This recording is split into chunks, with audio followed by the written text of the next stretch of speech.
Two beds of bell peppers, same varieties, planted roughly the same time, irrigated in the same way, but drastically different as I look at them in August. Today I'm going to show you these beds and what I've learned about how location, heat, and sunlight matters more than you might think with bell peppers. So I was always taught that if a plant produces a fruit or a root, it needs full sun. But as I've learned in gardening, there are always exceptions, especially when it comes to your particular climate. In this bed, you can see I have a full planting of bell peppers. I chose three varieties: Emerald Giant, Hostinator bell pepper that's supposed to be good in the heat, and one other one, I can't remember the name, but I'll put it on the screen. Emerald Giant has always performed best in my Arkansas summers when I've tested it against a lot of different varieties like California Wonder. But all season up through now, both beds of peppers grew fantastic. And I've been harvesting them since early June probably.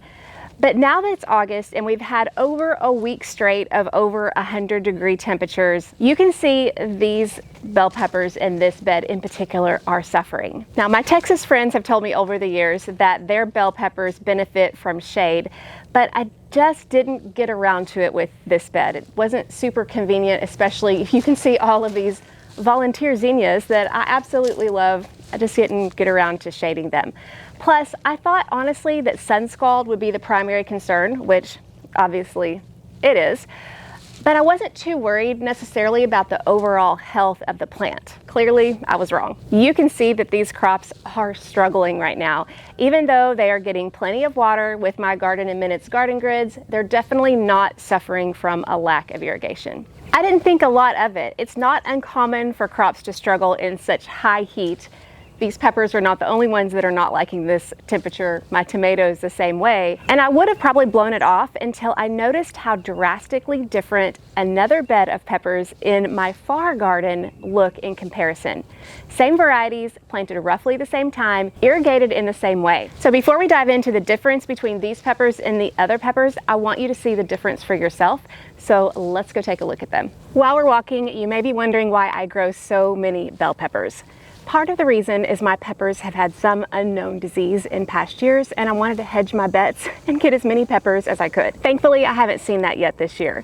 But the other reason is I preserve peppers to be able to use year-round. Because I mostly freeze my peppers, I don't have to buy bell peppers from the grocery store ever. That's my goal for many of my crops. And if you'd like to learn how to do the same for many of yours, my course, Harvest a Kitchen, is on sale through August 31st. I take you into my garden and into my kitchen, and I show you how I preserve over 20 of the crops that I harvest, like peppers. So if that's something that you're interested in, check it out. All right, we're at the other pepper bed. So a little context for this bed. In this long bed, I had peppers in the middle row of what was initially beets in the spring on both sides of the pepper plants. And then eventually I transitioned to watermelons. Most of the watermelons are gone now, so mainly what you see are peppers, although there are some watermelon vines that are still here. That explains why there's some difference between this pepper bed and the one you just saw. They do have a little bit of extra room between them compared to the ones in the other bed, so that might be a consideration to think about too. Besides that though, what you can see right away is the difference in the color, the vibrancy, and the general health of the plants. They're also producing well, and you can just see the leaves have a deep, healthy green. So my question is, what is the difference between these and the ones you just saw? It could be that they had a little bit more space. I had my other ones planted about 12 inches apart in alternating squares, and these had a little bit more room. But between this one and this one, it was about the same, about 12 inches. But in general, that could be it. But I really think there's something more significant going on. The difference in this garden area right now is that this garden receives dappled shade throughout the day from pine trees that are around me. That's why I'm a little bit shaded right now, because there's a pine tree.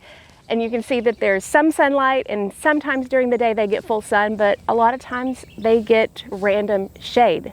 Now in the spring and the fall, that would be a negative for a lot of crops, but I am learning that for my summer crops like bell peppers, it may actually be an asset. I don't think I truly understood that until I saw with my eyes the difference between those two pepper beds.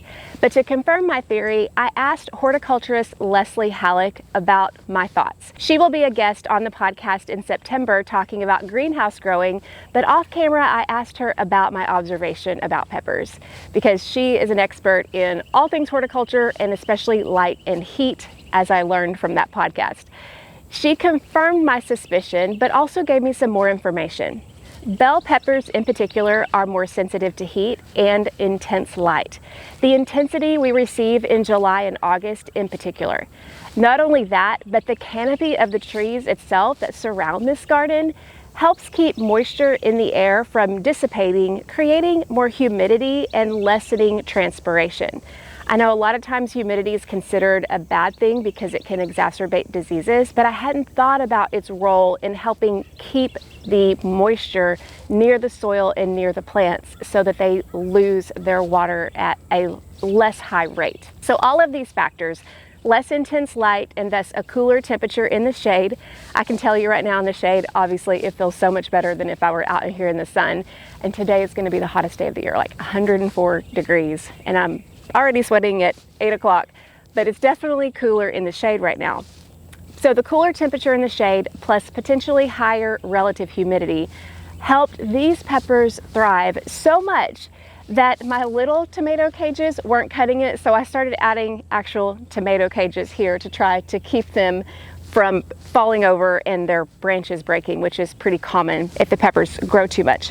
I need to get this one a little bit more sturdy or it's going to break pretty soon. Now, one thing that Leslie made sure that I understood is that this shading helps bell peppers in the heat of an Arkansas summer, but hot peppers behave differently. They love the sun and the heat. But for bell peppers, placing them in a part of the garden with a little shade during the hottest part of the garden is a wise move. Basically, I learned the hard way and learned the science behind what more southern growers than me have been trying to tell me about bell peppers all along. And if your bell peppers look more like my other bed than this bed, and they're in full sun, perhaps consider some shade in the hottest part of the year and see if it helps. I've been gardening for 13 years and I've been growing bell peppers for that long. And obviously I still have more to learn. One more thing is gardeners, I feel like it's important for us to continually observe and also consider that there may be other variables at play that may not be as obvious. For example, around this bed, you've got rocks, which could be making the area around these peppers a little bit warmer compared to the bed that only has ground around it. And although I do fill my beds with the same soil mix in general, it's possible that there could have been more nutrient drawdown in this bed compared to the others. All that to say, it's important that we do look at the most obvious differences, but also keep an open mind that there could be other factors that we can't even see, or that may be playing a bigger role than we realize. But I would love to hear from you. What has your experience been with bell peppers in particular? And be sure to tell me where you're from, because I'm curious how they behave differently in different climates, especially if you don't have consistent 100-degree temperatures, or maybe you do. I'd love to hear about it. Thanks so much for joining me. And don't forget, if you're interested in doing any kind of preservation for your garden crops, check out Harvest a Kitchen. We will put a link in the description, and be sure to check out the Beginner's Garden podcast because you're going to want to hear that interview with Leslie Halleck. I learned so much, whether you have a greenhouse or not. So much good information on that. I'll see you then.